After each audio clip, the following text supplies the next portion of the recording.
കേരളത്തിൽ ഏറ്റവും അധികം ആളുകൾ സന്ദർശിക്കുന്ന ഹനുമാൻ സ്വാമി ക്ഷേത്രങ്ങളിൽ ഒന്നാണ് OTC ഹനുമാൻ സ്വാമി ക്ഷേത്രം. തിരുവനന്തപുരം ജില്ലയിലെ പാളയത്താണ് ഈ ഒരു ക്ഷേത്രം സ്ഥിതി ചെയ്യുന്നത്. 5 അടിയോളം ഉയരമുള്ള ആയുധങ്ങളില്ലാതെ തല അല്പം ചരിച്ചു പിടിച്ച് പല്ലുകൾ പുറത്തു കാട്ടി ചിരിച്ച് ഒരു കൈകൊണ്ട് അനുഗ്രഹം ചൊരിഞ്ഞും മറുകൈ തുടയിലൂന്നിയും നിൽക്കുന്ന ഹനുമാൻ സ്വാമിയാണ് ഇവിടുത്തെ പ്രതിഷ്ഠ.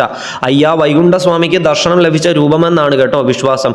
കൂടാതെ ബാലഹനുമാനെയും ഇവിടെ പൂജിച്ചു വരുന്നുണ്ട്. ബാലഹനുമാന് ഭക്തർക്ക് നേരിട്ട് കുങ്കുമം, വെറ്റിലമാല എന്നിവ ചാർത്തുന്നതിനും നാമലിഖിതം സമർപ്പിക്കുന്നതിനും സൗകര്യമുണ്ട്.